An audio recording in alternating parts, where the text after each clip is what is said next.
Good evening, everyone. Good evening to all of you. Good afternoon, and some of you who are listening to us from Australia. Good morning. I think it's already probably Tuesday morning your time.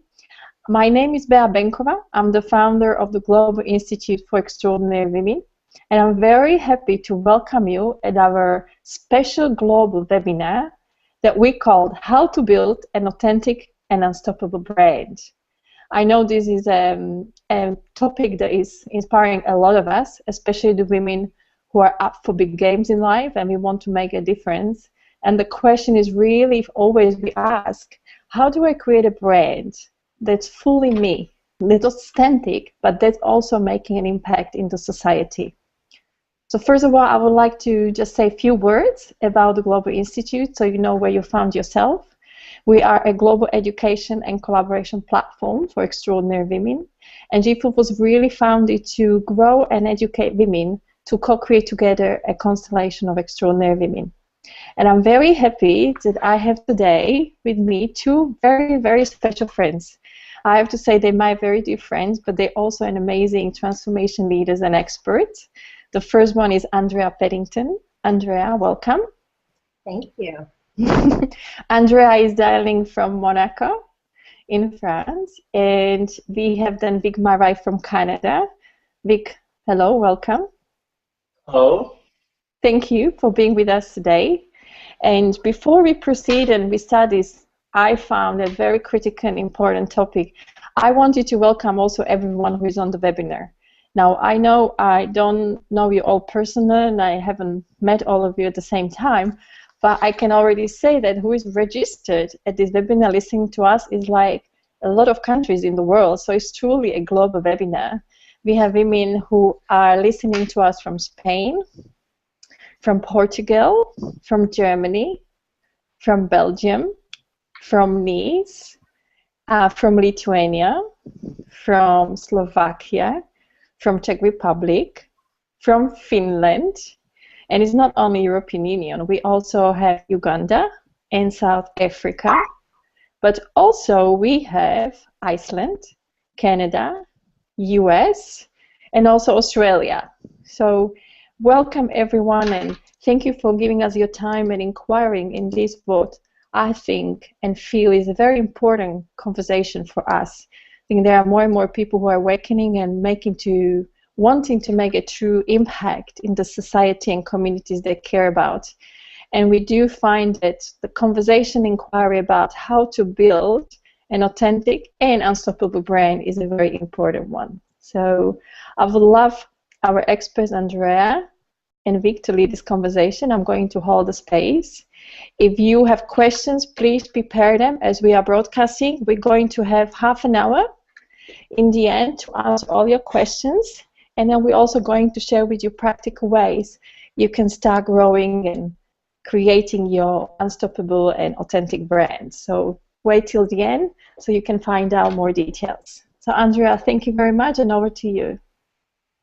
Thank you. Thank you so much, Bea, for organizing this. Thank you for you being authentically you. You have created a phenomenal space that is really empowering women to step into their brilliance and to shine as the stars that they are meant to be. So I just want to honor you and thank you again for creating GIFEW and for inviting me to be here. And thank you, Vic, for being a part of this unstoppable conversation.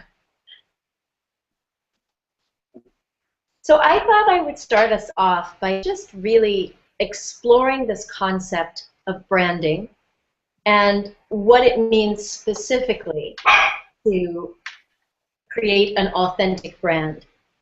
One of the things that we talk about when we're thinking of a concept of a brand is you could think of any of your favorite shoe, your favorite handbag, your favorite computer or smartphone. And when you think of those names, like Apple, like Prada, it brings to mind a certain energy for some people, a certain mood, a certain energy, and apparently to my dog, makes her share her enthusiasm. Sorry about that. So what is a brand? You know, a brand is just a mark, or it is a representation of a company or an individual. And when we're talking about a personal brand, we're talking about the whole essence and flavor of you. So when people see your name in an email inbox or on their smartphone or on the caller ID, they're already getting a sense of you. That's branding. So it doesn't matter if you are a big company like Nike or just, you know, starting off as an entrepreneur. You're already branding just by showing up and being in the world. The question is, are you showing up as the real you? Are you showing up with all of the talents and the beautifulness and the uniqueness that you could be showing up as? In my case, I have been working in television and specifically broadcast media for 20 years. And I know that sounds like a long time, but I literally started when I was in college. I started managing a television station and ended up producing video and doing all of that fun stuff because I was acting and started meeting people, and I loved it. I loved technology since I was a kid. And in 1999, I was recruited by the Discovery Channel. And at the time, we were at the beginning of the e-health craze. I mean, it actually was called e-health. Nobody thinks of it that way now. But Discovery had just launched a health network, and they needed someone who knew internet and knew television and knew medicine. Well, I had recently completed my internship at Georgetown University Hospital, and I was working for an internet startup company. So I was producing really cool videos before anyone else was doing it online. And again, Discovery Communications said, we need a medical director who understands all of it. So all that TV that I had been doing way back in college came in handy. So I ended up working for them, looking over the content on the website, looking at scripts for TV shows. And one of the executives said, you know, you have a face for TV, and I really wanted to get back on TV. It's what I have known and loved. And he said, but you just look too young. No one's going to believe you're a doctor. Well, I was a little frustrated because I had heard that a lot in my medical training, but I convinced them that I could be really good at it. And I went out and I got a demo reel produced, and sure enough, I ended up as the anchor for the health news for Discovery, and soon thereafter I was named spokesperson. I got my own show, and then I started hosting all these TV shows in prime time and daytime, and lo and behold, Oprah Winfrey gave us a call and was looking for a physician who could talk about diabetes, and specifically talk to the African American population, because Luther Vandross, the very popular singer, had just had a stroke from diabetes. So of course this is something I was completely well versed on. I was already teaching workshops and running a medical center where I was helping people with diabetes. So I went on the air, and the people at Discovery were like, okay, we've got to do her hair a certain way, put her in suit jackets, you know, like Vic there, to try to make me look older, and all this, you know, makeup and stuff, so that I would seem authoritative. And it worked. It went really well. I went on and did what I always do, teaching and making all the medical stuff seem relatable. But when I saw the tape, I was like, oh my God, I don't look like me. And I realized, now that I've been on Oprah, everyone's thinking that that's me, that boring, stiff. Well, the next time I went on Oprah, she actually flew a crew out to my wellness center, so I was in my space. And I dressed myself the way I wanted to be, and I came across the way I wanted to. And when I flew to the studio for the taping, I was me. I showed up as me. And it was such a stark difference that if you go to my website, I don't even show people the first Oprah appearance. But what it really hit me with is the power of branding and the power of presence. You know, we emit a certain presence. It's not just what we say, but it's the way we say it, it's our body language, it's our, literally it's the way you dress yourself. And for me, it was really clear that I did not want to have someone else dictating who I was and who I showed up as in the world. Because when I started being recognized on the street, and specifically one day in an ice cream shop, I was known as this very boring and stiff nutrition doctor. And I felt like, oh my God, this girl is pointing at me, and here I am ordering a big 2 scoops of ice cream. And it really hit me. I am not in control of my brand. Well, long story short, for me, I happen to be an artist. I love acting and singing and being creative, And when I realized that I wasn't fully living in my truth and living up to what I wanted to do in the world, I was incredibly depressed. And the real consequence for me is that eventually that brand, that Dr. Andrea brand, became like a straitjacket. I was literally confined, and especially when I was named spokesperson for the network, everywhere I went, I was representing the network. And it just didn't fully embody me. And I'm one of those kind of energy profiles or personality types that doesn't do well when I'm trapped. And that really had serious consequences. So when you think about authenticity and showing up as you, who is that? What is that special sauce of you? What is that vibe that you're already emitting? Vic, you and I talked about this earlier, that there's this way that we show up in the world. And I'd love it if you'd kind of jump in here, because I think people need to get that sort of framework for, what's already present. Sure. Well, so I live in Canada, and I consult organizations around the world on not specifically branding, but on their leadership, on the effectiveness of their teams, and ultimately their culture. And when I say I consult organizations, what I mean is I consult people.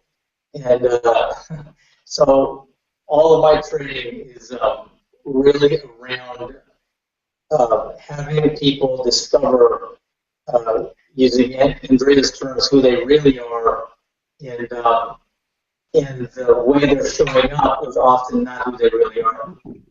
So, well, and to answer Andrea's question, you and I are already branded. So there's a way that you and I are already showing up. The word branding has kind of been co-opted and got a kind of corporate feel to it. But if you can remove that kind of corporate feel to the word brand, you can see that you and I are really, when you show up, people can count on you being a certain way. You're a predictable set of traits, behaviors, actions, and that's what we can call your brand in the world. If you go to Volvo, the first thing that pops in your mind is safety. Mm-hmm. When you go to Vic, Vic shows up at the party, a particular kind of world shows up. So in our work, who you are is a world. When you show up, there's people could talk for hours about you, and it would be endless what they could say about you, because who you are is really a world informed by the brand you are. So there's a default to I know it's not particularly you or me, but there's a way that people show up in the world by default, and if you don't get responsible for showing up distinctly, by default you and I will show up much like everybody else shows up. And I'll kind of zip it for now, and because I could go off on that, and I know there's spaces in the call to say about that. Does that contribute? Does that answer what you were pointing at? Yes, exactly. And I think you hit the nail on the head that when we show up in the world, we are not often really cognizant of the effect that it has on other people, nor are we really aware of how we got shaped and molded and how we react. And most of that is due to the influence of our family and our society and our religion. So there's this already sort of a playing field, if you will.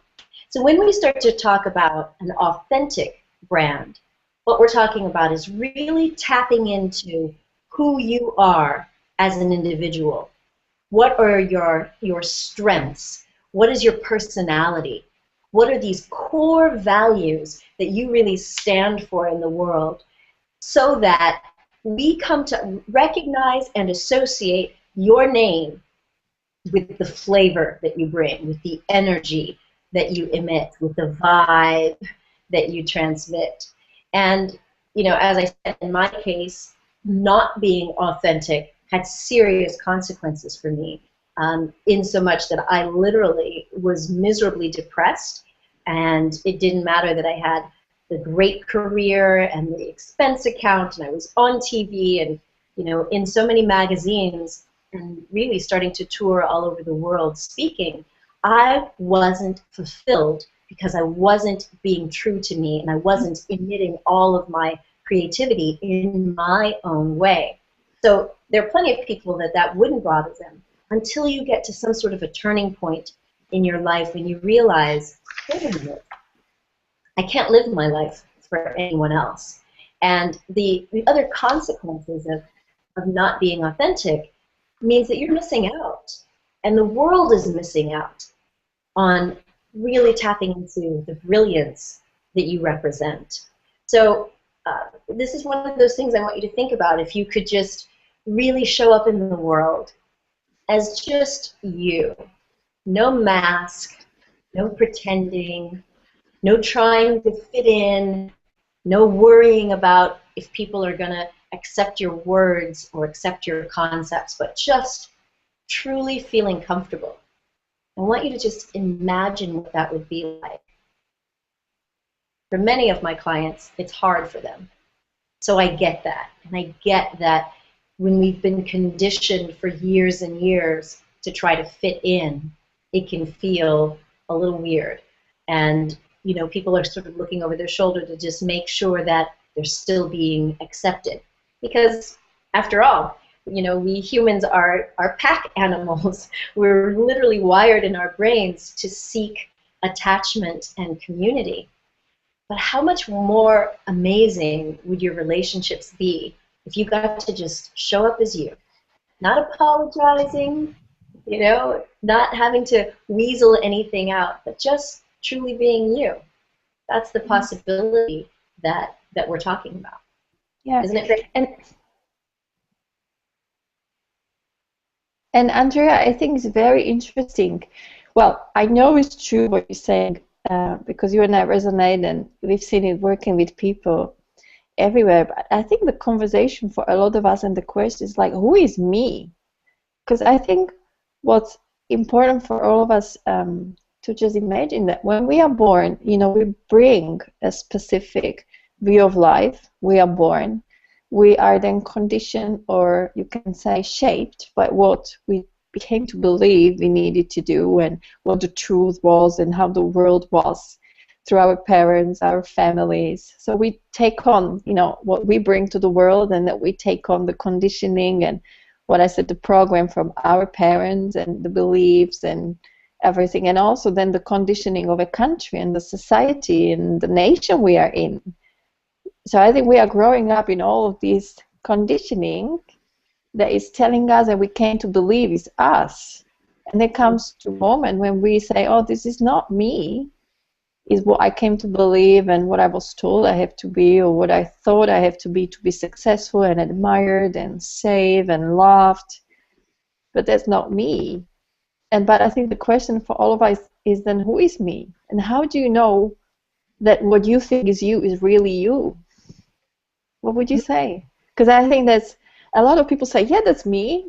Yeah, I'm authentic. Yeah, that's me. But you look at them and you know it's not who they truly are. But we come to believe that's us. You know, I used to be in banking, so I would say, I'm authentic. Well, that's me. but it was a conditioning and program where I came to believe I have to be in order to have power and be successful. Because if you had told me 10 years ago I would work with women and empower them, I would forget that. No way. That will not give me any credit and any status in the society. So I wasn't heading that way. But I would have told you over and over, that's truly me. It's authentic me. What would you say? How do you then know? And same conversation with Vic. How do you know, Vic, if someone says that's me, that's they're authentic, them? Well, go ahead, Andrew. Well, for me, I'm a very feeling-oriented person. I go by the heart, by the gut. And for most of clients that I deal with, they can tell when they're being true to themselves, when they feel most natural. So that means their whole energy system is just sort of aligned and in the flow. So I agree with you. I believe that truly each and every one of us is an infinite divine being. We are a slice of consciousness that comes into this little human body for a while. And when we come in, we're in that perfect state, but we have sort of a soul print. We actually have certain tendencies, certain desires, as if we were given some mission to accomplish in this lifetime. And it's those things that feel good to our heart or to our tummy or to our soul. Some people will say, I feel it in my bones when I'm doing a certain task or I'm expressing a certain trait or talent. So I'm a feeling-based person, and some people will say, oh, when I hear it, I know it. That sounds right, or that rings true. So really, it's about going within and asking yourself, what do I really love? And if I didn't have to worry about all that programming from my family, my religion, and my society, and the gender roles and expectations, what really would make me want to get up in the morning? And if you could believe, if you could just try it on for a while, to believe that you were this perfect slice of consciousness with your own sort of imprint of what you wanted to do and be and have in this lifetime, what would that be? The next piece of it is really just looking at what your signature strengths are. Because some people come to me, and this, Bea, that I do acupuncture and qigong. I'm trained in Chinese medicine. But some people are, they're very intellectual. So we literally give them personality profiles. And everything that's been really well validated and scientifically tested, like, for example, the vitality test that our dear friend Nicholas Haynes has created, that is a great way for you to identify which of the 5 Chinese elements is you. And that, just one little slice of who you are, can tell us a lot about your energy, about your personality, your likes, your dislikes. And sometimes just reading it in black and white is enough for people to say, oh my gosh, yes, that's me. How did you pick up on that? And it gives them the freedom to start to say, well, yeah, you're right. When I'm in this scenario, I feel most natural. When I'm in that scenario, I feel that sense of flow, where I lose all track of time and I feel completely at one and at peace. And these are the hints that can start to really suss out, the description or the flavor, or what I call your energy imprint of who you really are. What about you, Vic? Yeah, how about you, Vic? Yeah, well, my past, part of me is a recovering scientist, so I can answer in many ways, but I'll say one thing about how people know you're authentic. One way, there's a guy who's done some incredible work in neurology. His name is DJ Chandrasekharan. And he's popularized and brought to light the existence of mirror neurons. So mirror neurons, we all have mirror neurons, and they're part of our brain that are really related to empathy. So when you are resonating with somebody, their mirror neurons are paying attention to everything you are. The capacity of the mirror neurons is we have a pet term in my world. We call it the unsaid but communicated. So who you are in the world is a bundle of things, of which the least is what you say. You know, there's a famous quote by an American author, Ralph Waldo Emerson. And his quote, I'm not sure I get it right, but it says, "I can't hear what you're saying because who you're being speaks so loudly." And you know, people know they're wired. Now they can't label it, they can't articulate it, they won't say the word mirror, but they, practically speaking, how you know you're authentic is you'll see people around you largely nodding when you talk. Because authenticity is everyone's core brand. They've got so much baggage in the way of getting to it, though, it's rarely accessed. So when you're authentic, it speaks to the heart of who everyone is. And they can't help but recognize themselves in what you have to say and who you show up as. So getting more practical, I guess my contribution to it would be, you know, you see people nodding a lot, you see people moving closer, you see people saying the word yes a lot.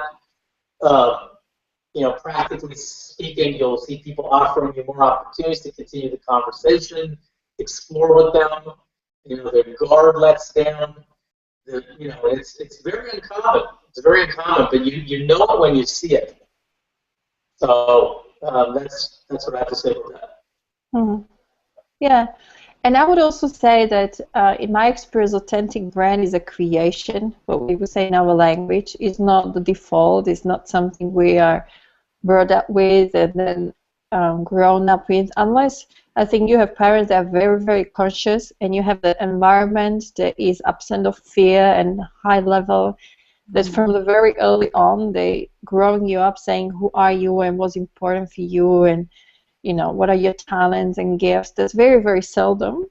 I think for me, authentic brand is really an act of creation, and is more a process of letting go everything.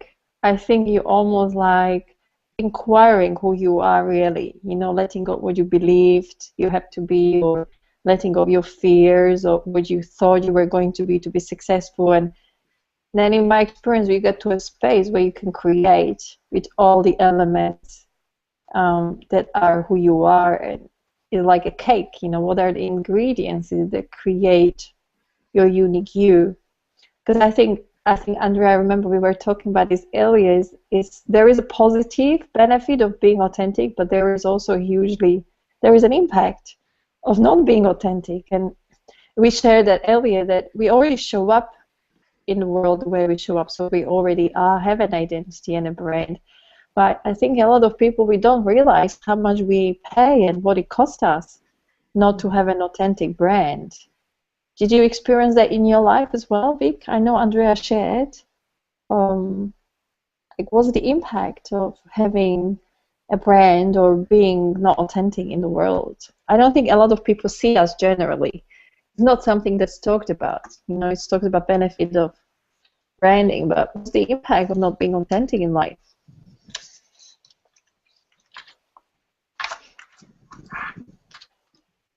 Can you hear me? I think we lost Vic. Vic is frozen. Yeah, I think we froze him. For me, I could really feel it on my body when I was in investment banking and I was following my dream of thinking I'm going to be a governor of a central bank. I thought I was really making it and people admired me, but slowly I know retrospectively I was running on adrenaline. I was burning myself out, and I wasn't even present to the signals my body was telling me, fatigue and tiredness. So I was pushed more, and I would have a few cups of coffee, and it came to the point that I started feeling sick going there. And I think that was the highlight. Like, how can I feel unwell just thinking about going somewhere where I thought was my dream? I paid a lot for that. Right. It offers us the opportunity to really stop and look. I mean, the body tells us exactly what it needs and what it doesn't need. And I think like you know, when you get on a certain track and you know, you're programmed to think that, okay, we go to university and then we get a job and then we get married and you're on this track. For many of us, we get on that track because it's been part of our program, only to find that once we get to that destination, we don't feel fulfilled. We don't feel happy. And sometimes you look around at these other folks and you're like, they're not happy either. And yet, you know, we're running and running and trying to live up to this ideal. In my case, yeah, I mean, I really suffered. But I think one of the things that many of my customers say is that they realize that the stress of it all started to wear on them physically or emotionally, and it shows up for different people in different ways. You know, as I said, if you look at your energy imprint, each of us could be susceptible or vulnerable to burnout in different ways, and each of our elemental energies get used up in those different ways. And so I think the other consequence that we often don't talk about is the what if. Like, how great could you be if you really dialed into who you really are and what you came to do? Because I firmly believe that each of us has a unique gift to share with the world, or several gifts. And even if we might be in the same profession as someone else, we have a different energy signature. And as Vic was talking about the mirror neurons, and that people are literally picking up on totally subconscious signals, you know, there's also the heart and the gut, which have all these little receptors, and there's literally kind of a force field around us that if you really get sensitive, you pick up on. And when you're out of alignment, people feel it. So as Vic was talking about, you know, you will just start to pick up on and feel closer to or feel drawn to. When you really allow yourself to be authentically you, it sounds weird to people because they think, will people think I'm strange? Will they think I'm weird? No, they're going to feel free to also show up authentically as themselves. And then you can really start to have this dance. You can really have a dynamic conversation from your heart and from your soul. And you know, that's one of the reasons why I love what you're doing with your constellation. And it's helping women recognize that each of us has a place in the stars. Now, it doesn't necessarily mean you have to move to Hollywood to become a star, but you have a special radiant light, and you have your place. And yes, we all play together, and we come together to make up some beautiful constellation. And it doesn't matter if two of us are in a similar profession or the same profession, you have your own unique signature. And that means that there are customers, or you know, there's a field out there that is just waiting for the authentic you. And you will become literally magnetic to the right people, the right relationships, the right contracts. And how exciting can that be? You know, how wonderful could that be when you really own your gifts and your talents? So I love that you brought up the question of asking yourself questions. I really ask people to really, when you feel that yourself automatically going in a certain direction, or you feel pulled or drawn, stop and ask yourself, what is it that's pulling me there? Or am I being pushed by convention or habit? Or am I being drawn by something from my heart and soul? And that's when you're going to start to get those hints about what is authentically you and what you really want your life to be about. What is the imprint that you want to leave on this magical world? Yeah, and I think, Andrea, is great what you shared about. I think the word that I picked up for ourselves on the journey and how we work, you know, through working with women to get them really clear who they are, is the word is when you get it and everything in line, you create resonance. So I would say you're sending out the signal that's authentically you. And if you really get that authentic signal, for me, it's like a musical instrument. You know, it's like even the best Stradivari violin will not play its tune unless it's fully tuned and calibrated. So unless we have that place in the world that expresses who we are, and I believe each of us have a place, if you say on the sky, or a coordinate. One of it being the purpose and talents and the energy imprint and passion. I think there are few essences that I came about to understand are important to bring together. So you have your place in the world. I have my place in the world. No one is going to take mine, but I need to find it. And that's the beautiful things. In my experience, a lot of women who want to make a difference in the world, even though they, like when I work with them, have a brand on a national level, like the #1 businesswoman in the country or a change maker, they still feel like, oh, something off, something is missing. And when that find that place, like they get really clear why they're here on the planet, or maybe there is something a bit off the tune, out of the tune. Maybe the amateur won't hear it, but the professional, they feel is not their sound. When they get that place that they, you know, in 3-dimensional space, they're fully who they are. They're like, my experience, they say, oh, finally I'm home. That's like the feeling. Oh, I found my hole. You know, like the ball. I'm home.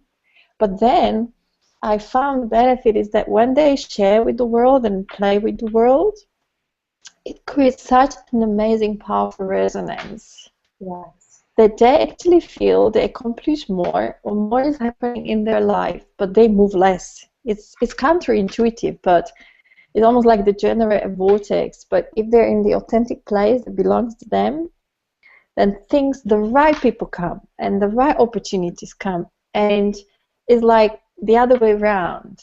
But not everyone has, sometimes I feel the access or the know-how or even the understanding that it's possible, because that's not how we are brought up at schools. That's not what the world tells us, to really focus on creating who we are and then moving on to growing business and doing some things. Because in my experience, I worked with so many women who built a business even when they left the corporate world, but it wasn't fully them.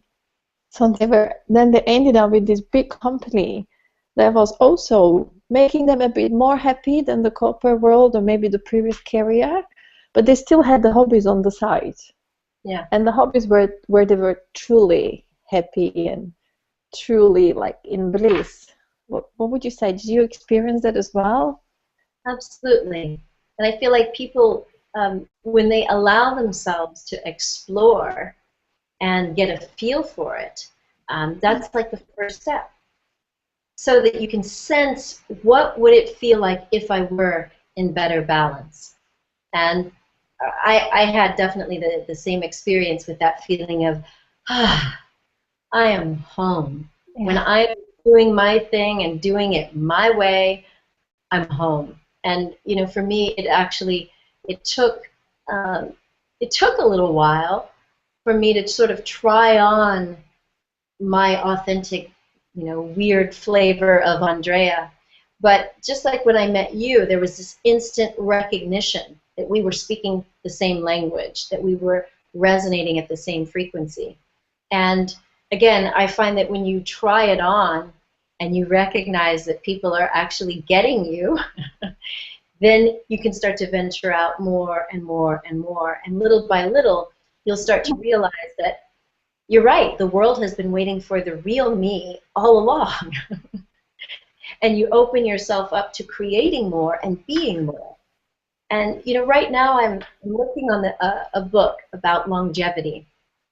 And you know, part of my dynamic and my energy profile is this element of water.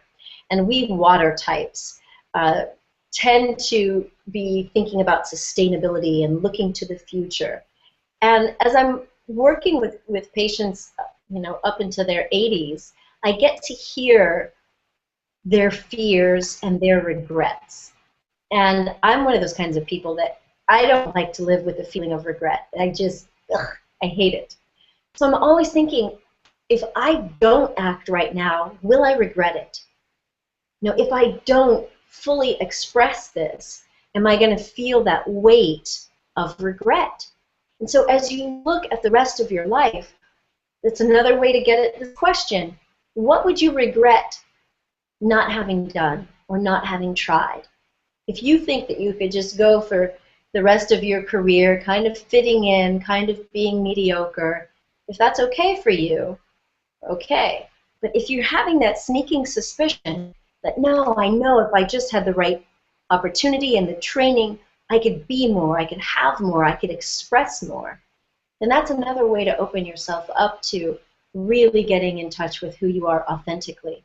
And if we can move maybe into some of the practical aspects, there are a couple of different things that I suggest that people do when you're really trying to identify who you are and what you stand for. One of the things that is important to me, and I know it's important to Vic, who hopefully will dial back in for us, is this idea of lining up your life with your values, your core values. And values are those things like bravery and valor and courage and integrity and the love of beauty or the pursuit of excellence. These kind of core personality traits that help us sort of create a direction in our life. And one of the things I have my clients do is take something called the VIA. And it stands for Values in Action. This is a wonderful assessment that was created by a positive psychology guy, Chris Peterson, and I learned about it from Dr. Martin Seligman. When looking at our signature strengths and our core values, research has shown that when you line up your life, so your work, your play, your relationships, and you base your world around giving you the opportunity to live in your strengths and live in your key traits, you experience more flow, which is that feeling of being just in the zone and totally at peace and aligned. You're going to feel a greater sense of fulfillment and happiness, and all of that will reflect in your work and your relationships and your enjoyment in life.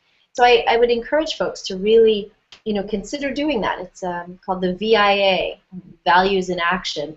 And you can start to really look at these core traits. And then you can look at the situations in your life and say, where can I exercise this more? And if I'm in a situation or a job or a relationship that's not allowing me to fully express what is truly natural to me, if you're feeling stifled, then now's the time for you to ask yourself some questions. Is this really where I want to be? Is this really what's going to allow me to grow and expand in life? Because, our possibilities are limitless. Yeah, that's true. And we got a feedback from the people who are listening that they couldn't hear Vic. So you might have noticed that Vic now disappeared for a while, and he's redialing so he could restart his computer and have a great connection. So he'll be back in a while, and when he's back, we will hear him. So this is to address your questions and concerns that you couldn't hear him. If you have any questions, you can be asking them live whilst we're talking as well on the question and answers on the Google Hangout, and they are coming to us, and then we can answer them as they are coming. So this is what I wanted to also say. And Andrea, I think it's very interesting what you shared, because I think there are so many, not many, but there are few ways we can use something practical, to look at who we are and create our authentic brand. Like in GIFEW, we created a model called Authentic and Integrative Women's Leadership, and then we look, and we got it from the constellation, and we really looked at the women who were successful, fulfilled, happy, and made a difference at the same time. And then we brought down the essences, who they were being in life and what were the elements of how they lived their life. And not all of us are looking at our life 360. Sometimes we have a look like, yeah, this is me at work. Yeah, I'm kind of this brand. This is me. Oh no, this is me in the family. And maybe this is me in the community. So we might have quite a few personas. And in my experience, that's why people don't fully then experience being whole and complete, because they play these different roles, because they came to believe that if they're a CEO or somewhere there, they have to be a specific way to win. And then at home, they can allow themselves to be a specific way, and maybe in the family or community, and they're a different way. So I think that's very important to think about for all of us, to bring it all together so we can be one person everywhere. Yeah, so that's what I want to say. You just reminded me as you shared that. that it's very important for us to look at our life 360 and be one person wherever we go. Yes. Vic, welcome. Can we hear you now? I hope so. Can you hear me now? Yes. Good. I took a little vacation there from my connection. Took a little vacation. I like to blame my cat, but my cat was nowhere to be found, so it's just me to blame. Yeah, so we were just talking about the impact of when your brand is not authentic, how people experience that in their life, and what's the impact of showing a specific way, which we would say is not authentic or truly who they are, and comes from what we came to believe we have to be in order to be successful, survive, and look good, and many different conversations. What's your experience? Yeah, well, I'll be quick. I know you guys have probably moved through that space a bit. Well, the impact is no matter what you accomplish, you're never fulfilled. So if you look, and this is not a theoretical conversation, if you look, everybody on the call, most people on the call, or who this kind of work appeals to, has already got sufficiently enough handle to be on a webinar. And in other words, who's on the call is generally pretty accomplished. But if you take a look, how you know your accomplishments have an element of inauthenticity is that they're never enough. So a lot of people, men, women, doesn't matter what they accomplish, the experience of being fulfilled by what they accomplish lasts seconds at best before their mind is driving them forward to the next and the next and the next.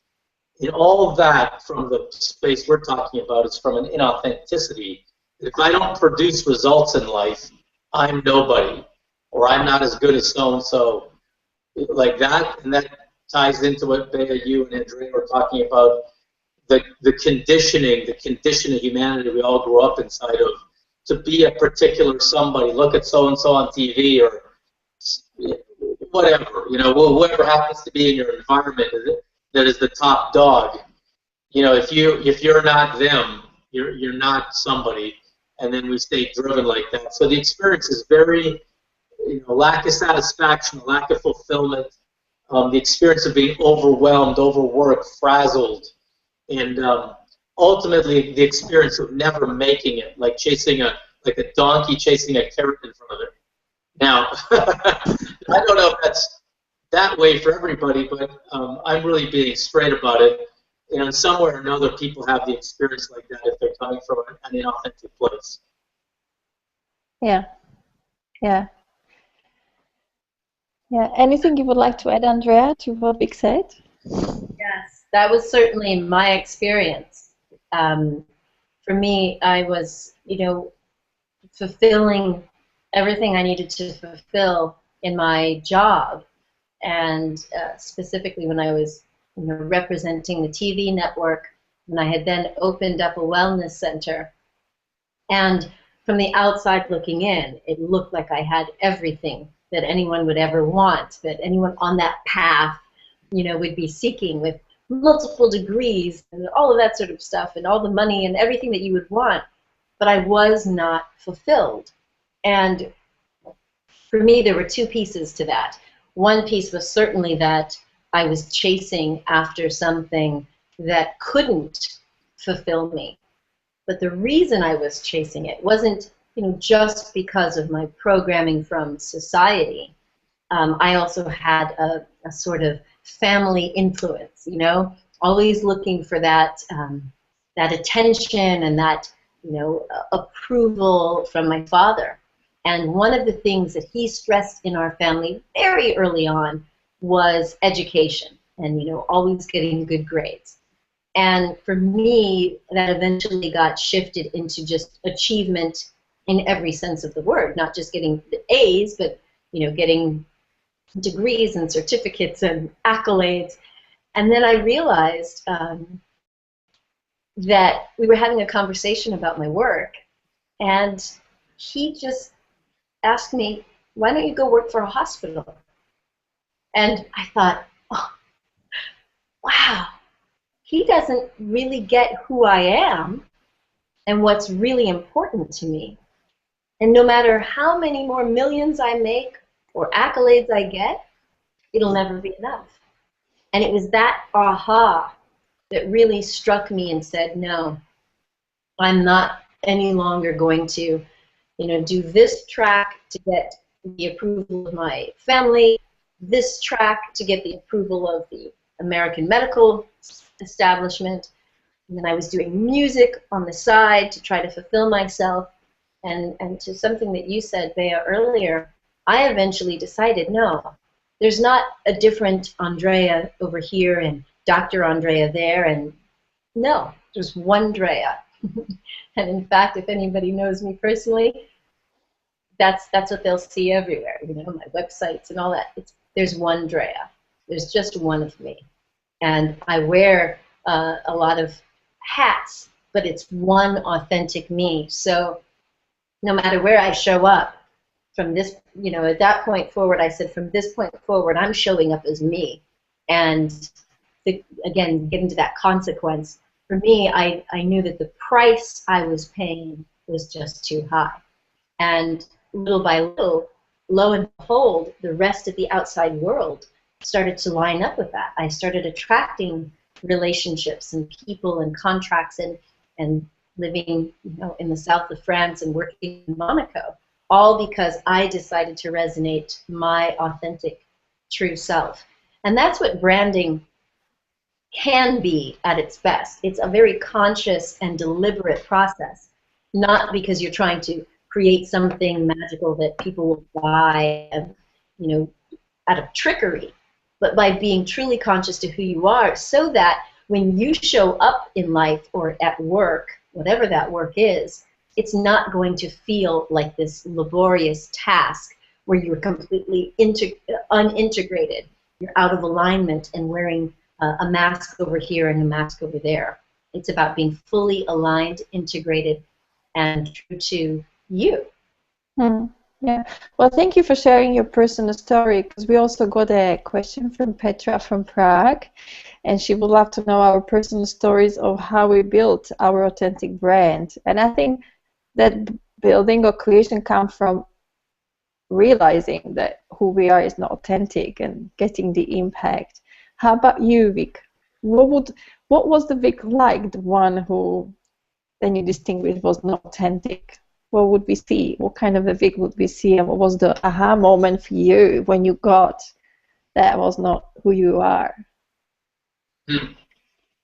Well, who I was that wasn't me was a 6.5-year-old kid who was born in Georgetown, Guyana, that came to Canada, that decided that who he was not good enough to make it here. So when I woke up to the fact that at around 6 to 7 is where I first started to sell out on me, was when I came to Canada, and then I got called names, and I couldn't come to play with these guys, and I talked weird, and you don't have to be an immigrant to have that experience. I mean, everybody on the call has had some experience where, as a kid, you didn't fit. Well, that's where. So at that moment, I sold out on being, free, fun, open, loud, and I got real cautious, careful, strategic. It's where lying became more my friend than telling things straight, because if I said it the way I actually thought it, I get in trouble. So I distinguished that in the program in 2008 called the Landmark Forum, and it altered my life. But that awareness. So to answer the question, who I am started with who I'm not. So number one, I saw through this kind of work that we will be dealing with in the constellation work is with GIFEW is first of all, I'm not. I don't have to be likable. I don't have to. See, I had it as a have to. So I haven't thrown that out. But I use it now, where I decide likability is useful, like authentically useful. I'll choose it. but before I likability and how do you like me now, it used me. So it used me.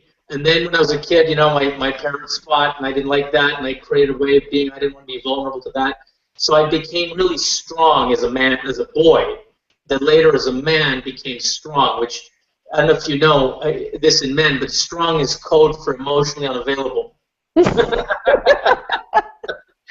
so, so I became, you know, strong, and you know, and then you know, and somebody broke my heart, my first girlfriend, and I decided, and I became guarded, and then really like inauthentically flexible, like, oh, whatever, you know, like that.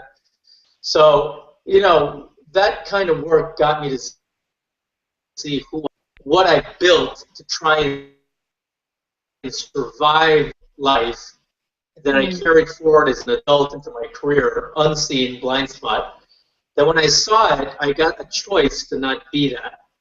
And I think I like the way you said that a little while ago, was letting go. The moment I let go of who I was not, there's not a lot of work to do. Because who I am just naturally emerges from underneath all that garbage. So there's not like, I got to go figure out who I am now. Simply the act of distinguishing who I'm not, that I've been pretending I am, gave me access to who I was, and it just leapt forward like unbridled. You know, like, oh, like, thank God, oxygen. And then, you know, that's who I'm on the call now. And then, you know, some people resonate with that, some people won't. But as Andrea said, that's fine. You know, it's not like you don't resonate, you're a bad person. That's cool. But for sure, who will resonate, we will be working together, we'll be doing business together. There's nothing more to say. There's something that's obviously connected between us. You know, it expedites a relationship faster than telling somebody stuff, right? Like I said before, who you are speaks more loudly than whatever you would end up saying after reams and reams of paragraphs, right? Because somebody's paying attention to who you are, right?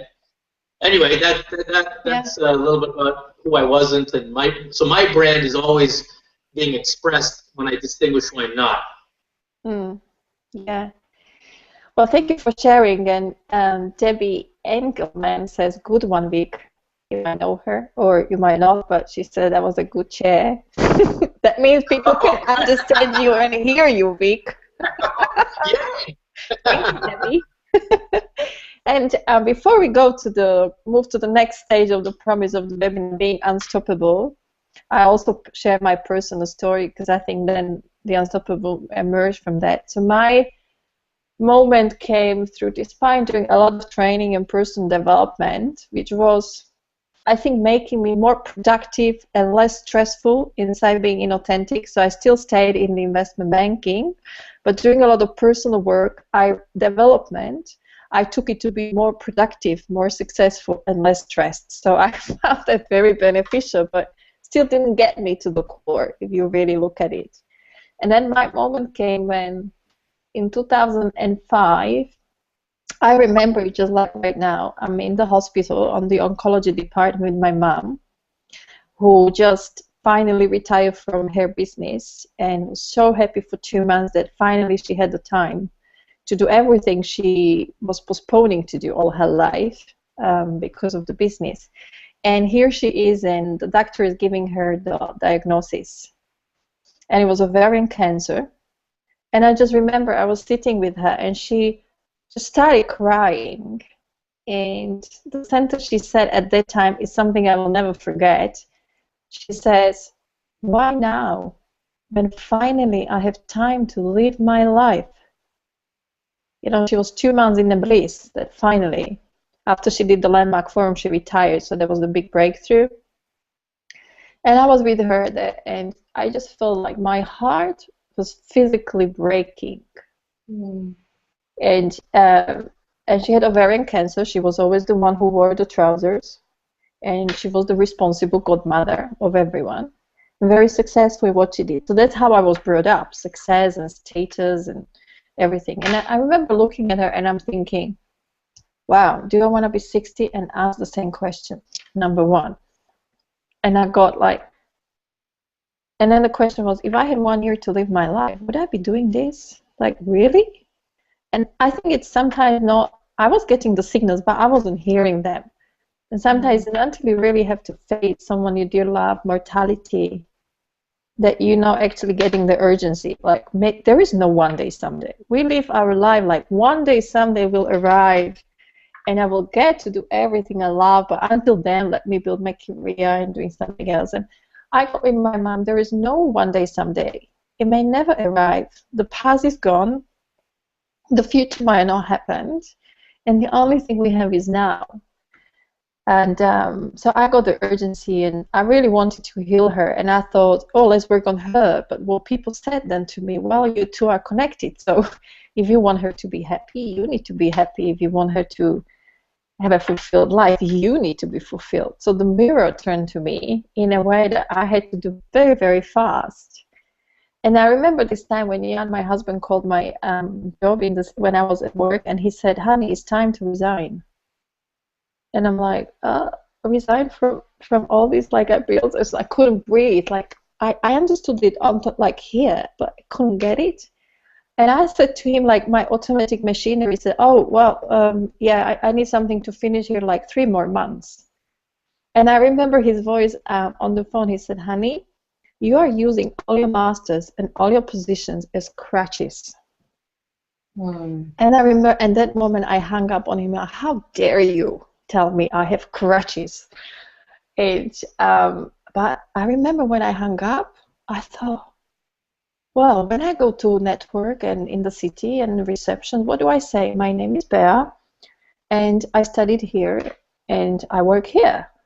And then I really got that in a very profound level. Like when we go and network, you know, we use our companies we work for or the degrees we have as our crutches. Like we associate ourselves with the brand of the company. Like you can see it everywhere. Like, oh yeah, I work for Disney, the magazine. Oh, I work for Vogue, you know, so I'm better than you, or Goldman Sachs or RBS, doesn't matter.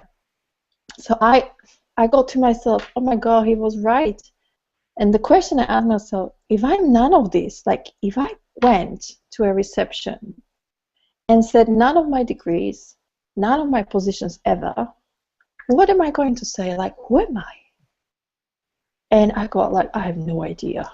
Like I really got that. And I thought, okay, then I have to inquire. I really have to go from the future because the past is not going to give me the life I want. And actually, I knew I would have nothing to say. Like, I'm Bea. And that was it. And I thought he was right. And it's up to me to create who I am. But not from the past, what I believed, but from what the future can bring me and who I am. So I went on a journey. And it took me half a year and 1 year. And one thing I had to promise to myself is not to commit to anything for at least half a year. Because I knew I'm so driven, I'm such an achiever, that I would take the first opportunity that someone would give me and I would go straight back. So I promised to myself not to commit to anything at least for half a year. And what's interesting, Andrea, is, you know, I stopped working in February. I got a burnout in July. And I'm thinking, how can I get a burnout in July after I stopped being employed? And what I got, it didn't matter that I was not going to office. I was busy. I was just making myself so busy, like 3 jobs, different, and I got a burnout because I just had this program. You know, I had to be constantly on the run and on adrenaline and have something very exciting happening all the time. I just couldn't even sit on the street and just be with people and look, you know, like from adrenaline to oxytocins and all the work we're doing also in the GIFEW, they actually took a long time. It's almost like, you know, when you detox your body, it takes time. Because when you are, in my experience, like maybe when you are toxic, you can't even get present to that the food you're eating is poisonous. But the more you detox, the more sensitive you are, the less numb. And I think the more you let go who you are, you become so sensitive now. Like after 7 years of creating my brand and expressing who I am, I feel within 12 hours on my throat or somewhere in my body that something is off, which I wouldn't have felt at all 7 years ago. I would have thought it's just a flu and everyone is entitled to 2 flus a year. That's what I was told. That's my experience, and that was my wake-up call. And I think we all evolve our identities and brands because we evolve as human beings. And I know on my body when I need to evolve and when it's not fully calibrated. But I think the more tuned we are, who we are, the more sensitive we become. Yeah. So something is off and we feel it straight away. I feel it straight away on my body. But I also feel it on the results in life. When things are not happening anymore, instead of trying to be forceful, which I would have done before, like more work, I really stop and think, like, hang on, the resonance is not working, the things are not happening, right? People are not showing up, something is off. Right. And that's, for me, like a radar to having a look. So that's what I wanted to share, and I hope we can now move to the unstoppable, because I think when we create our brand, and we can wait for more questions, is how do we create a brand to be unstoppable? Because I think one thing I want to say, in my experience, being authentic doesn't mean we don't have fear. And I think we need to really account for that things will not go the way we want. What would you say, Vic? Because your brand is really the unstoppable. How do people deal? How do you deal with being unstoppable and not being stopped when things don't go your way? Mm-hmm. I hope they don't go always your way, right? I would imagine. No, I live a perfect life. Everything always goes my way, so I don't know what you're talking about. Even technology on a webinar goes my way. No,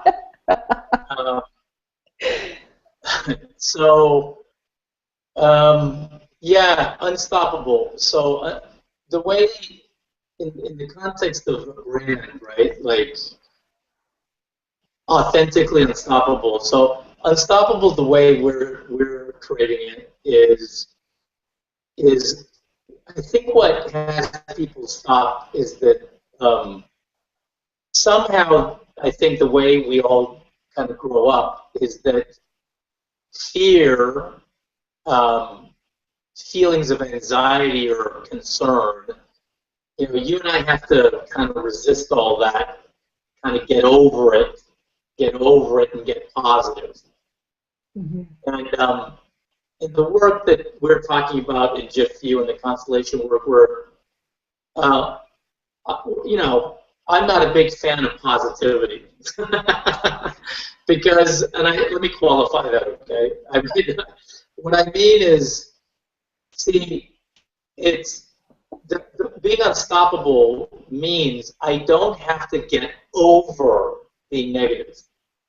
I don't have to get over it. I don't have to conquer it. I don't have to have no fear. I don't have to get over my past. We spend so much time, I assert, most of our common practices psychologically are trying to get over the past. Therapy, psychology, counseling, psychiatry is in my opinion anyway, they have their place, but the practices are to get over something. And you and I spend so much time trying to get over something, we never get on with it. And so the unstoppability is the noticing of, in the case I gave you, where I have this little voice in my head. It's been active on the webinar even today, super active when I went off the call. That oh man, you're not enough. You just can't get anything right, and you don't belong. And now look what happened. It's always looking for evidence of how I'm just a little guy, and I'm not enough, and I'm a fake, and I'll be found out, and it's always nattering at me like a broken record, right? Chirp, chirp, chirp, chirp, chirp. So in the work that we're talking about, I don't get over any of that. The unstoppability, when I'm unstoppable, is that I just don't honor it. I honor who I say I am, because as you said, Bea, all that comes from my past. right? It's not. It's designed to protect me. It's designed to have me survive other people, and hey, and it works, right? When you live a small life, there's not a lot of risk. So that little voice doesn't really work for what it's designed for. It's just that whoever's on the call probably is not that satisfied with a small life. They want a big life, a life where you contribute and you're fulfilled. Well, that's inherently risky. So unstoppability is the capacity. The conversation in your head is a past-based conversation that isn't wrong. It's not bad. It just is, and it's designed to keep you safe. And for me, when I notice it, I acknowledge its presence, and then I presence what I said I'm up to. And for me, the values that drive me, at least a few of them are courage, authenticity, integrity, responsibility. And that's not what I grew up being. That's what I came to desire and create for my life. I take an action from what I created, not from the way I wound up. But see, I can only take an action from the way I created my life to be courageous if I notice that right in the moment I'm about to speak, my fear, my past wants to use my lips. But if I don't notice that, it'll just go autopilot, and the result is a very small result. But anytime I experience fear or anxiety or something that disempowers me, I know immediately it's from my past. I know immediately. It doesn't take me more than seconds to hear that old tale of like that. And the moment I see it, I know it's old. I set aside and I presence. What am I again? Oh, right. I said I'm somebody who's courageous, wants to make a difference, and then I take an action consistent with that way of being that I invented, not my past. And then that produces a result that's consistent with the future I want. And that's kind of one way to say what unstoppability looks like. And then look, all that past can come for the ride. It's not a problem. It's not going away. But I just don't honor it, right? So that's one way to create it there. Yeah. How about you, Andrea? Thank you for sharing that, Vic. It's good. I think everyone has their own sort of personality, tweak to it. Again, I look at what would I regret, and like that when I've made a stand, when I've declared that this is who I am, where I'm going, I'm not going to let myself fall back. And in fact, like what Vic was saying, when I've identified what my possible hindrances could be, whether it's fear, whether it's worrying about what other people will think, or it's will we make enough money, it's really critical that you know yourself well enough. Just like Vic says, he knows as soon as that little voice comes up, oh, that's the past. If you're better at identifying those things that would stop you, and you immediately give yourself a list of, I usually say 5 things that you're going to do in that situation, so that you quiet that little voice, or you know how to deal with that fear or that anxiety. And it's exactly as Vic said, it's based on who I am now. Who do I say I am now? And it's funny because Vic and I talked about this. My mother is also from Guyana, British Guyana, and she has always been unstoppable.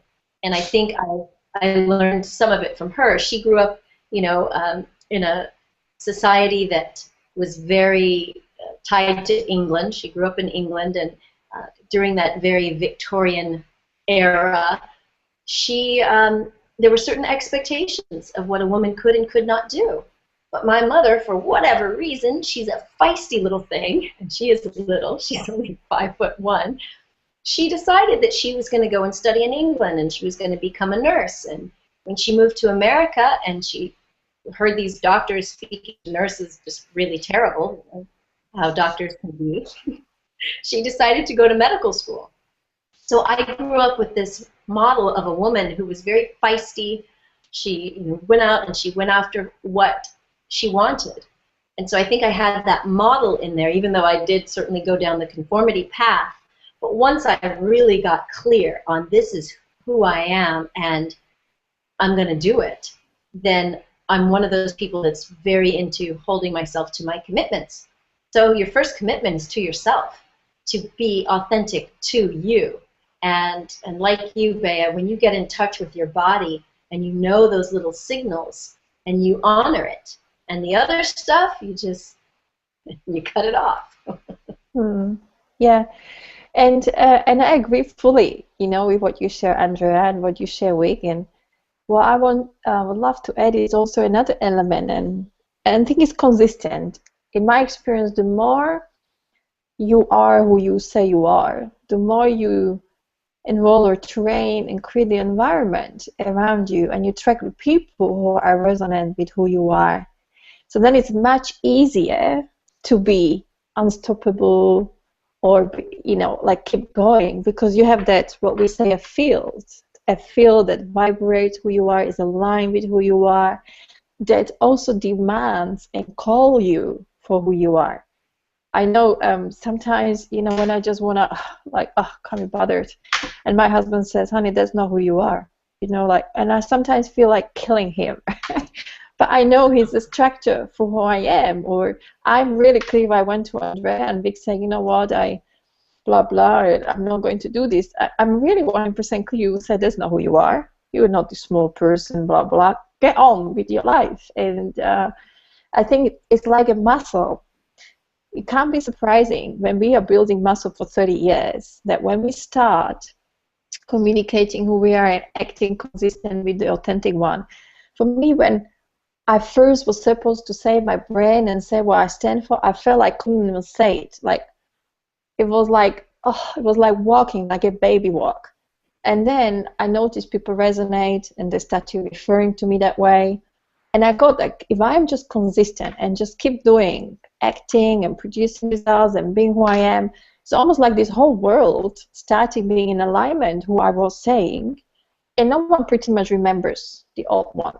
Like I would say the previous ones, apart from the friends who are from both, worlds, but it's more like a joke than what it is. And I just found it's much easier than to express, because you create like what we say in GIFEW, a field, You create a field that's resonant with who you are, attract the people, you collaborate, create synergy, and the qualities of the field, it nurtures you, but also protects you. So if you are aligned and are surrounded by people who are expression of who you are aligned, that field also vibrates and creates a specific energy. So it's not attracting the other people as well.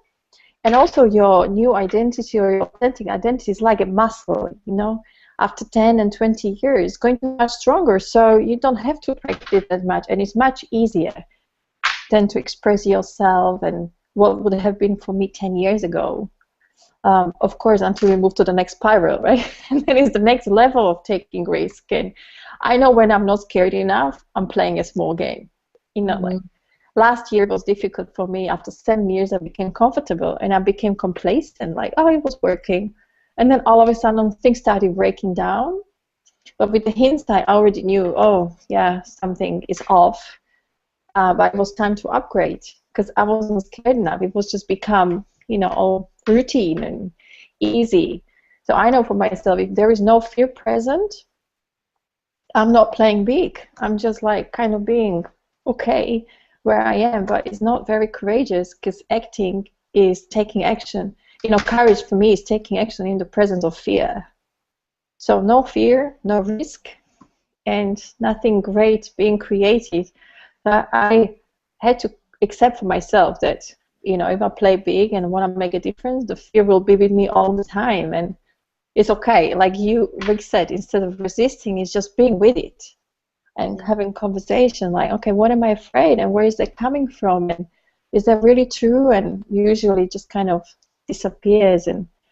But I think unless you have something to replace it with, like you shared, Vic, like Andrea, then it's very difficult when we have fear. But if you have a stand and something that you really stand for who you are, then when you put that in front of you, that calls you, it tells you what to do, it guides you. Otherwise, there is just this emptiness. So that's my experience. I don't know what you would say to that one.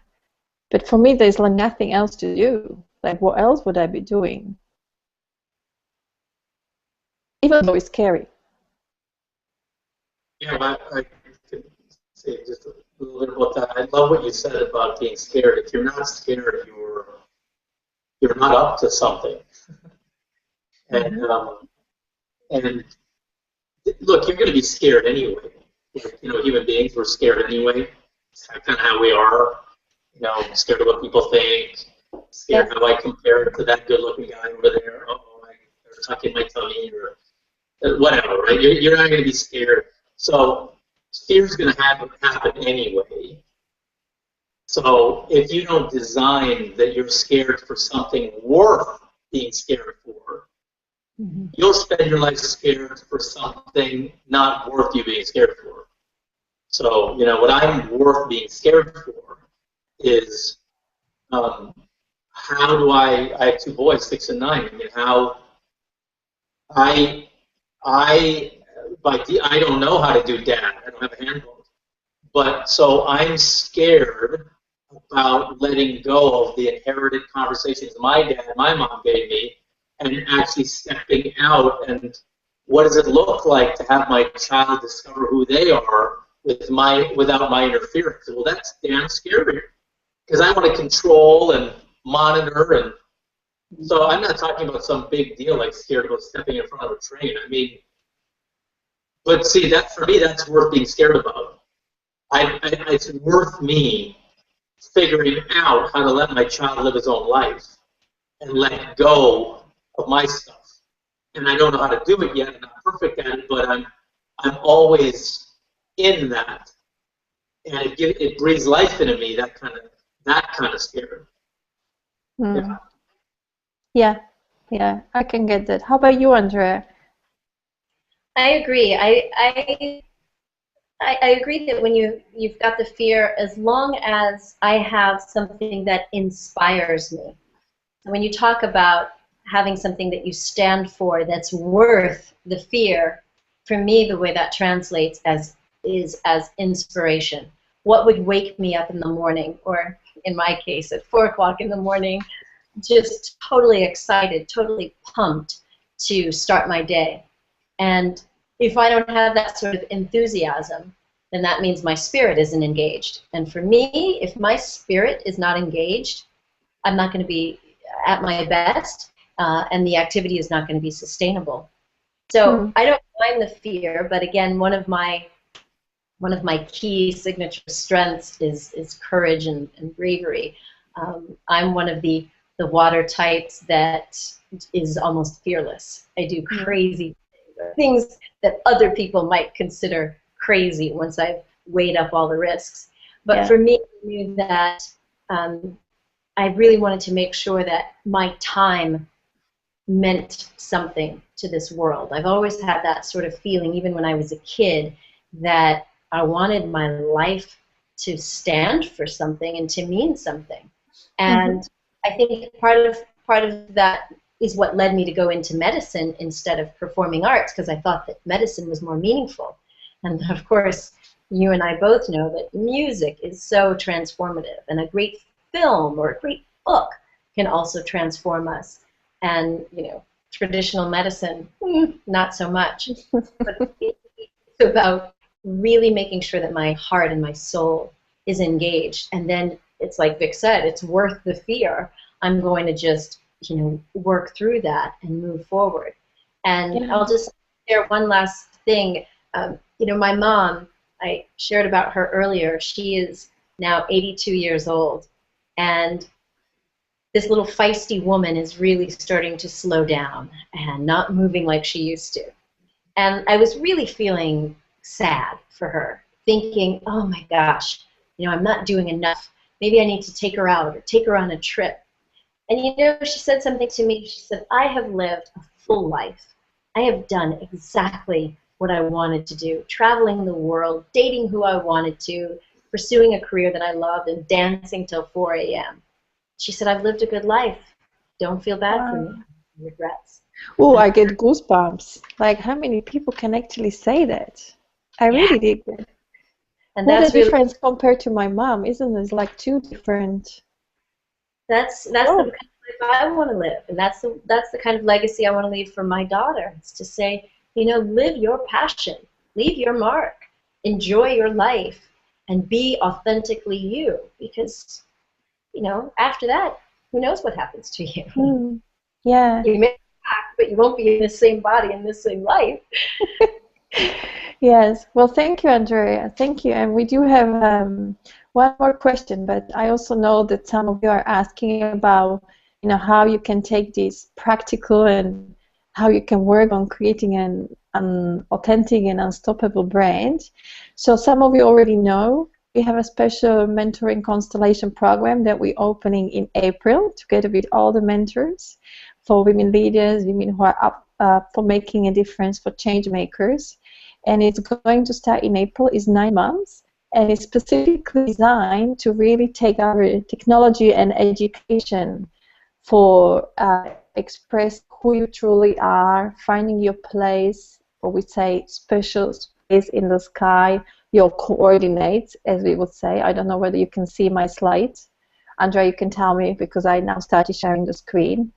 Yes, I can But inside a constellation of extraordinary women, we truly believe that unless you really find your place in the world, the one that belongs only to you, it's like coordinates of a three-dimensional place where your purpose is, where your true gifts are, your talents, your energy here, you cannot really unlock and create your unique brand that's aligned with your purpose and why you're here on the planet. Because we believe that when you do that, then you're really creating a long-term sustainable identity, who you are, and you can truly start shining in the world and collaborate and create synergies. So we have a specific program we put together with all the 8 mentors in the GIFEW field, and you can notice that there are 3 women, me, Andrea, and Sandra Epstein, and we have 5 amazing, inspiring men leaders. And I'm really happy to have this because, and Vic, as you can see, is one of them, because I think this is the time where we are getting as women that we have the opportunity and also the responsibility to really bring our feminine values and feminine vision to the society. And what a great place to be also supported and empowered by men. So it's a 9-month program. I'll say very short, and then we go to the last question. In the first trimester, you will work with me and Sandra, also Epstein and Andrea, to really clarify who you are and create your unique brand that's aligned with your unique place in the world. And then in the second trimester, you will really start creating collaboration and synergy by expressing who you truly are and your purpose and your brand. And I can tell you from my experience, it's got a very, very different quality because you start attracting people who are resonant with who you are. And it doesn't matter whether you're already a women leader who has a brand on the level of a country. In my experience, there are still few elements that we haven't fully got, that when you get that in place, like Andrea and I share with you, you will feel like, oh, I'm at home. And then when you create collaboration, synergy, and create your field and network and make a difference from that place, that when it can really leave a mark. And the third one is something that we say is important, because one thing is to have a brand, second thing is to collaborate and create synergy. But how much are we really making an impact in society? Is the reality around us really shifting? And is it really altering by us being who we are, taking action, creating collaboration and synergy, either it's through our communities if we're change makers, or organizations if we are CEOs? It doesn't matter where you are in society. So in the second trimester, you're going to work also with Vic, another mentor of ours, Jan, and it's going to be really to get in your companies, your organizations, your communities in flow, really increase trust, and be unstoppable and have an impact.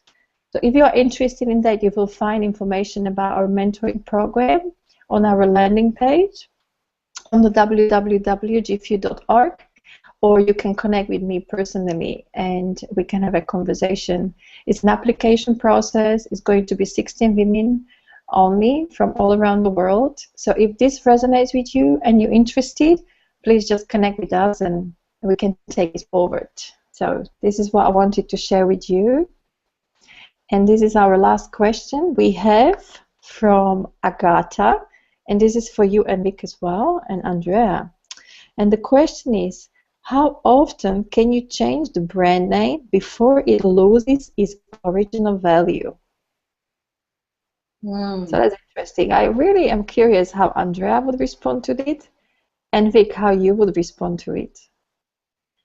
Oh, well, it depends on how drastic or different the brand name becomes. You know, again, when we're branding, we are trying to set an expectation. That's what a brand is. It's an expectation of a particular experience and emotion.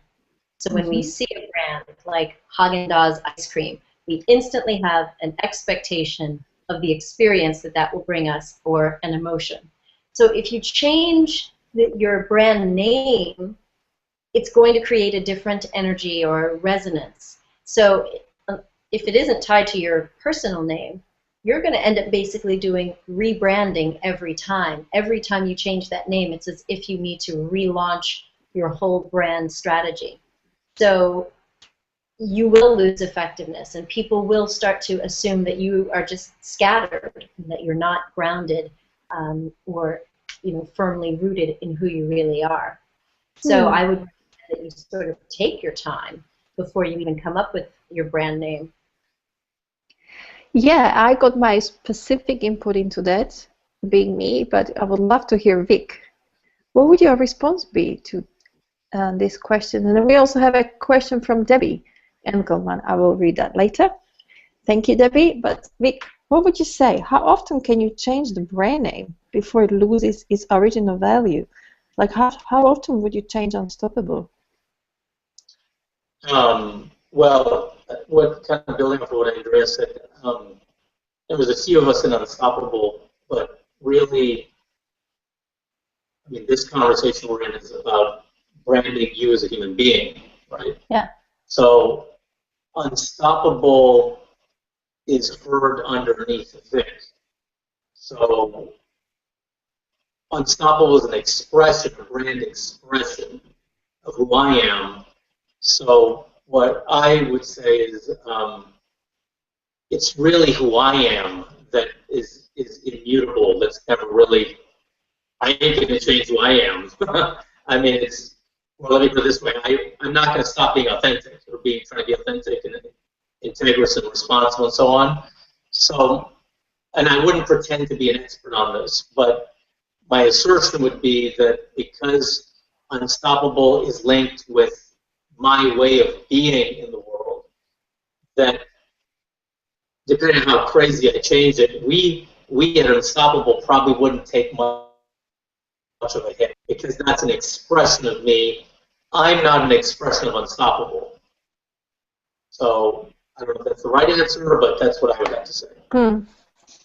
Yeah, that's interesting because when I looked at it, my immediate thought was brand name, and I meant it as an individual. I didn't think about a company. So I was thinking, why would someone want to keep changing their brand as a person? But I can also understand maybe the questions about a product or a company. But I do agree with you, Vic. I think number one important is to create who we are. First, our brand and our identity and expression. Because for example, for me, GIFEW is my expression. It's not the other way around. I'm not boxed into the Global Institute. I created a Global Institute as a full self-expression and a leverage on me expressing myself in the world. But I think with this question, what I would like to also talk about evolution maybe of a brand, because Andrea knows me. Remember, Andrea, when we met 1.5 years ago, I did have a different brand. No, it wasn't a different brand. It evolved now. When Andrea met me in September 2000, was it 13, Andrea? Yes. If you said the name Bea Benkova, it would say Ambassador and Coach of Extraordinary Women.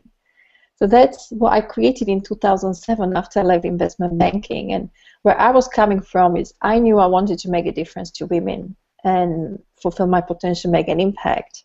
So I remember in 2007, I said to myself, I want to have such a strong brand that when I say to someone in 5 years, this woman is extraordinary, the world will say, yes, Bea said this woman is extraordinary, therefore she's extraordinary, and they will give her that listening. So I started by the desire shining light on women. So I saw myself as the ambassador and coach. And it was great until 2013. I founded, launched GIFEW in 2013, and it was just like, I just could feel things were not happening anymore. And I thought, no, hang on, it's still me. How is that not working? And I got that I moved to the next level. So I needed to maybe as a brainiacs we say evolve or recalibrate the brand. And there were elements as I was growing and evolving that they were not present there, but I was already there. So I'm really clear now that the word that came to my brand and my perception was, remember we had this conversation. Yeah. And then you were really helping me because I was saying to Andrea, something is off, it's really off. And it's not rational, but it was not right anymore. And what I got was the word change maker and society. And I got truly for myself last year that who I am is a European transformation leader. And I'm a global leader, but I stand for transformation of Europe. That's who I am. And I'm a founder of GIFEW. And this expresses who I am. And right now is mindful self-expression. So it's not a change brand, because when I share it, when I say it, people get it. But I'm not an ambassador and coach anymore. I just moved to a different field and evolved because what I saw I can make as a possibility grew much higher and bigger. So that's what I wanted to say, is about also evolving your brand and tuning in and just keep saying wherever you are, whether the brand how people listen to you, whether it's you or you need to communicate where you moved as well. So that's from my side. And we have a question from your friend Vic. Vic, I think this is your friend, isn't it? Dr. Debbie Engelman. Do you know Debbie?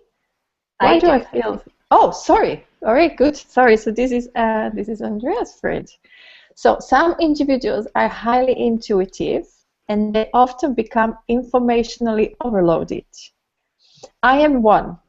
Can anyone speak to that in relation to tips on how to maintain authentic branding? Trying to avoid branding what other people need me in my practice. Do you get that? I think you do, given that you know Debbie. Yes, yes. Well, thank you for that question, Debbie. She's one of the contributing authors to the best-selling book, Heart to Heart, The Path to Wellness. And I know Debbie is incredibly intuitive and has done incredible work both in her own professional life and personal life. And I'm very much the same way. And when I get that information overload, I shut down. So it's a tricky question because I know, Debbie, you want to be open to help people and facilitate their healing and their transformation. I use the word facilitator because I think for some people who are empathic or intuitive, we pick up on so much. And I know, Bea, you can feel it too. So when choosing the right words, if you were branding yourself as a healer, then people, again, with a brand, they're coming in with an expectation. They have an expectation of an experience. So the way that you describe yourself or brand yourself is setting up an expectation. And for those of us that do get depleted when we are picking up on everyone else's stuff, one of the things that just seems to be coming for me is the words like facilitator or catalyst. I now call myself a transformation catalyst. You know, like a chemical reaction, I help things go without getting too much in it and bogged down. So I think I would tap into your own intuition and get a sense of what is your role on this planet as a healer or a facilitator or a teacher. Because once you can whittle down to what the essence of you is, you can put that out there. And what we typically do is, if you want to use a noun to say, I am a healer, or I am a Reiki practitioner, or I am a coach, that's fine. But generally, I like people to shift their brand statement into the result that they provide. or the success that they create for people, so that you're less boxed in, as Bea was talking about, being boxed into the idea of being a coach, and instead she can just say, I stand for transformation. You know, that's my stand in the world. That's what I'm facilitating. So I would almost focus on the result rather than branding yourself with a noun or a label that boxes you in. And I hope that makes sense, and that's not too vague. How about you, Vic? What would you say to Debbie? Yeah. How to maintain authentic branding, trying to avoid branding what other people need. I think, yeah, now that this answer may not hit the mark because I'm not in Debbie's head when she asked the question, but here's what I hear there's the answer. I hear there's kind of taking, how do you, if you're open and you can hear things, right, you can get another. It's a tricky place because you tend to hear more than most. You would hear, see, be present to, feel more than most. So I think that's a little bit where the question is coming from. How do you not get overwhelmed by all that you hear, see, and even experience others expecting? So I think that's, I just want to say that's the question I'm answering, which may or may not be correct. So for me, I definitely am in that category, and one thing that completely eliminates my being overwhelmed by all that I can hear, the voices, I like to call them, is that, see, anything that I take on or I get overwhelmed by is at some level something I end up agreeing with. So anything I find myself agreeing with is something that for myself in my own life is incomplete. So when I'm working with clients, and I work with all kinds of clients that are senior executives, so on and so forth. But in my work, we get down very quickly to the nuts and bolts of their life. Some people were abused, hit, divorced, alcoholic, this, that, like real stuff, right? And then those aspects of my versions in my own life, any of that still incomplete with me resolve for myself, find myself taking on their version.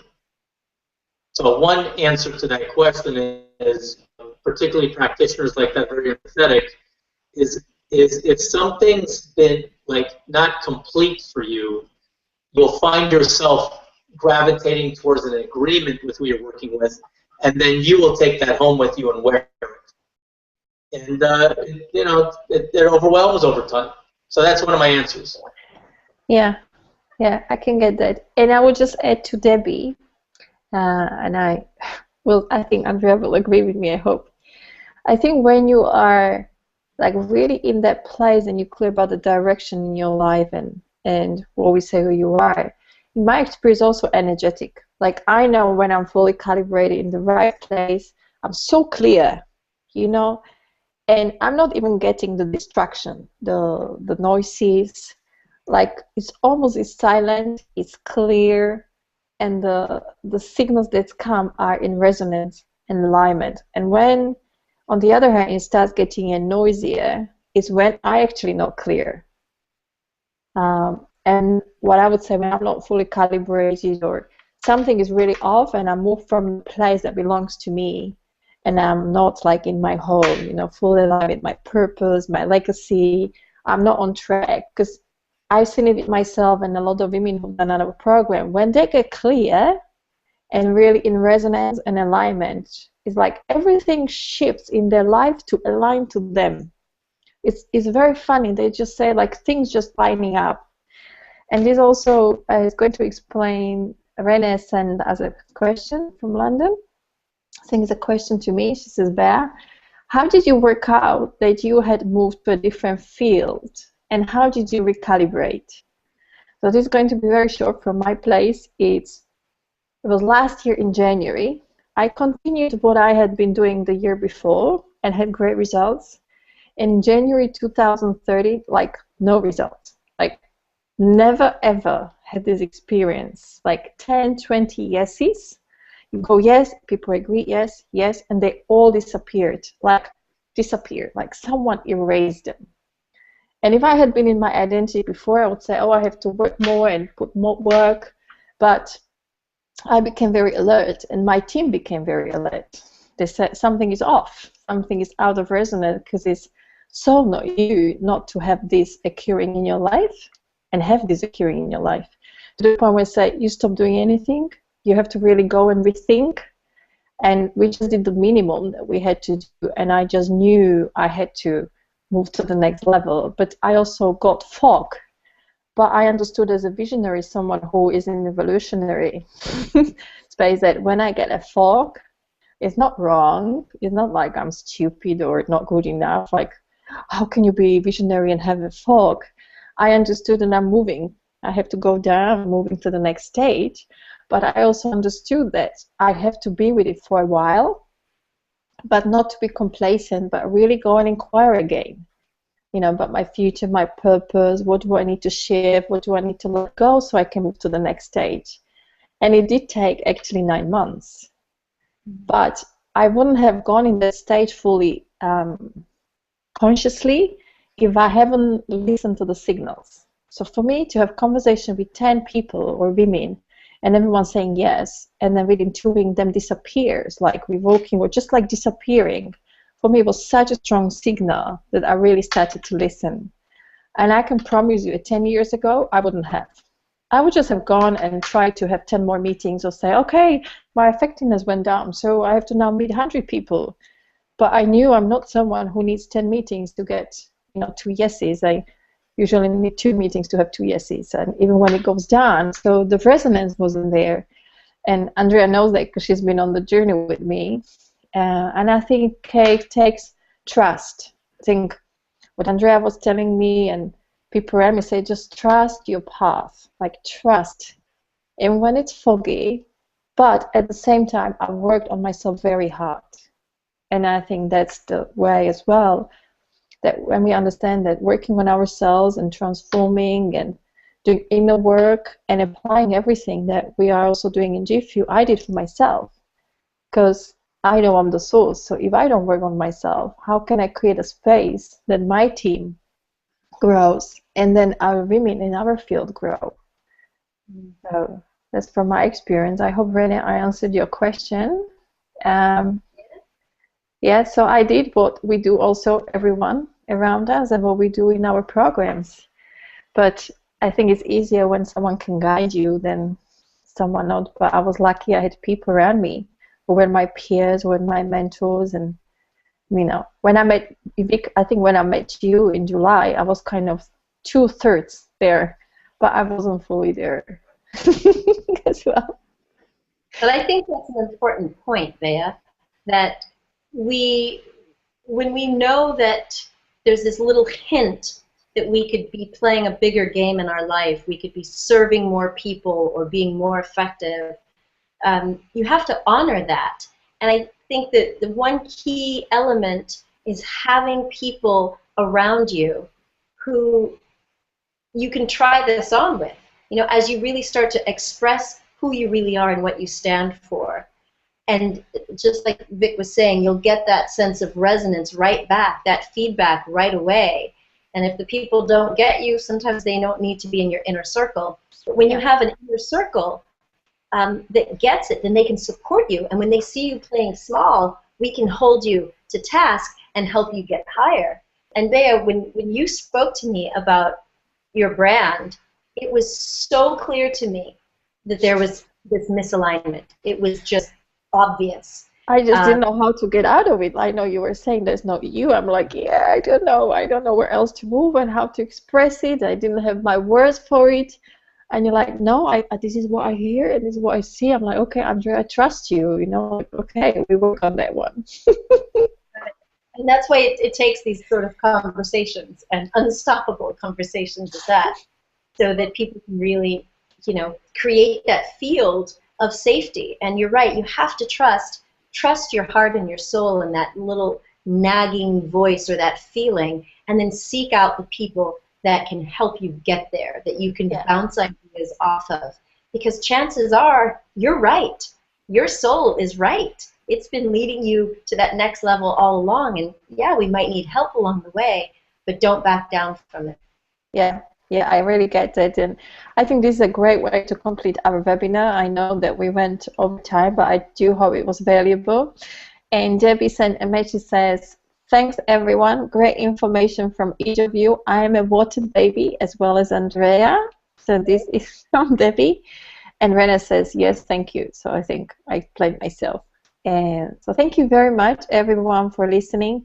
Those of you who resonate and want to create a field around you and go on this journey to get clarity and do the work that you feel that calls you, then connect with me or Andrea or Vic, and we can have a conversation, we can inquire. And if you resonate with our education and want to become a member or part of Constellation of Extraordinary Women and grow and evolve and collaborate with us, then do get in touch as well. And in the end, I wanted to say thank you, Vic. Thank you for staying, and thank you for being with us, and thank you for being such a gorgeous, great, inspiring man, taking a stand for us and supporting us women. You know, we really appreciate, and it's amazing and awesome. And thank you, Andrea. Thank you, who you've always been for me, and you know, catalyst. I remember you saying, I'm a catalyst, use me. Actually, that's the same Vic said to me as well, so no wonder you are in my circle. You both said independently the same thing. I'm a catalyst, use me. I want to be used for transformation and making difference. So thank you. Thank you very much, everyone, and thank you for all of you who listen to us. If you have any more questions, you know where to find us, and I look forward to seeing you at our next webinar. Thank you, good evening, and have a great day. Thank you. Bye. Bye. Bye.